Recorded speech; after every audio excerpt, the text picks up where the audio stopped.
Welcome to the lesson, What kinds of models do scientists use? If you've ever made a model car, boat, or airplane, you know that models represent the real thing. In this lesson, you will learn about the kinds of models that scientists use. The vocabulary words for this lesson are model, two-dimensional model, three-dimensional model, and computer model. Click a word to learn more about it. Did you know that scientists use models of cars, aircraft, and even buildings to see how they stand up to high winds and to determine how smoothly air will pass over them? This is just one of the many ways scientists use models in their experiments. Let's see some more.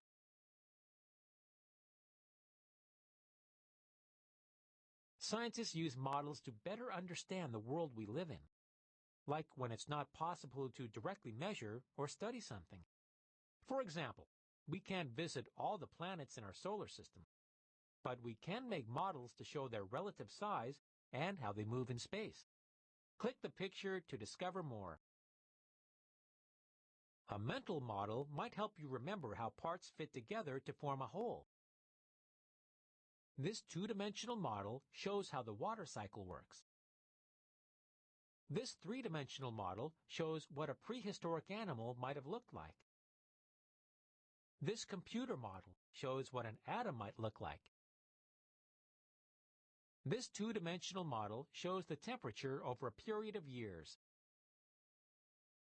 This computer model shows how underground faults may cause an earthquake.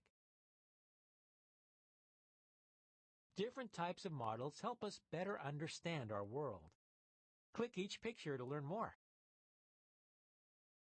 Mathematical equations are mental models that use numbers and symbols to explain an idea. You've probably used mental models in math class. Drawings are two-dimensional models. This drawing shows different regions of the ocean. This computer model shows Jupiter's moons and their orbits. This three-dimensional model is a representation of our solar system. There are different types of physical models. Two-dimensional models are flat, like maps, drawings, and graphs. Three-dimensional models have depth, like dinosaur models or a plastic model of the human heart or skeleton. Computer models can be both two-dimensional and three-dimensional. They can recreate an ancient village or show how a tornado forms. Computer models are great for showing how a process, like photosynthesis, works. See if you can categorize these models.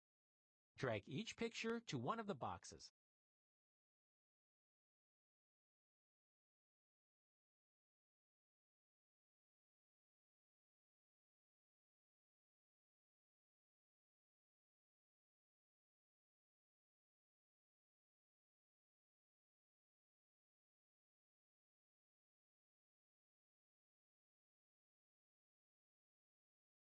Great work! Have you ever thought about a career in model making? You've probably used maps before. Maps are a kind of model. There are many kinds of maps, and they can be used in different ways. What type of map do you think best answers each question? Drag each map to answer the question.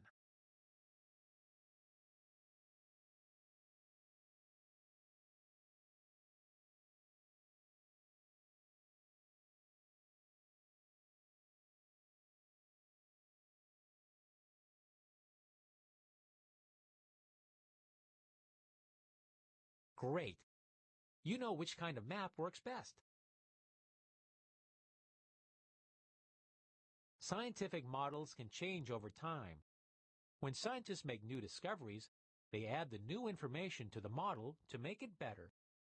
To move through this screen, drag the slider to see an example of how a scientific model changes and gets better over the years.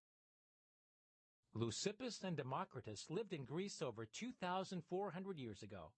They wondered what happened if you cut something up into smaller and smaller pieces. They thought that there must be a piece so small that you couldn't cut it anymore. They called this piece of matter an atom. In 1803, an Englishman named John Dalton made a model of what an atom looked like.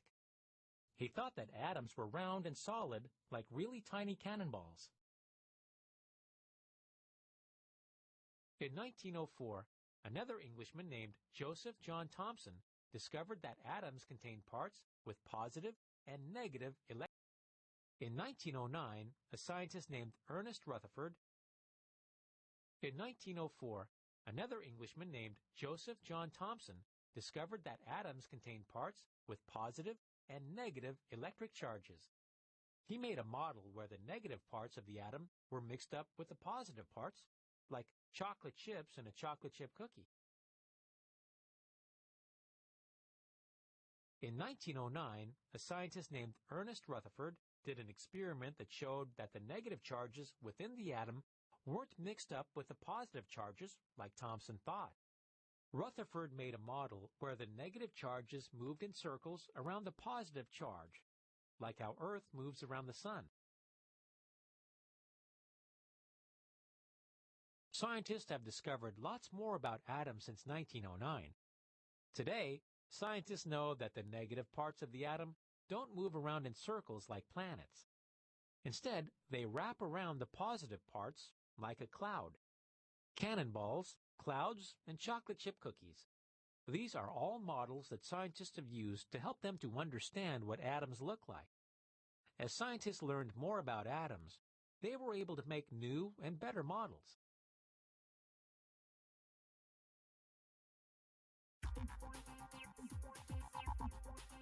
Great work, future modelers! Before we finish this lesson, let's remind ourselves what we've learned. Two-dimensional models are flat, like maps. Three-dimensional models have depth, like plastic models. Computer models may be both two- and three-dimensional. Mental models result from thinking and visualizing. Now that you've finished this lesson, if you wish, you can go back and review any part of the lesson again.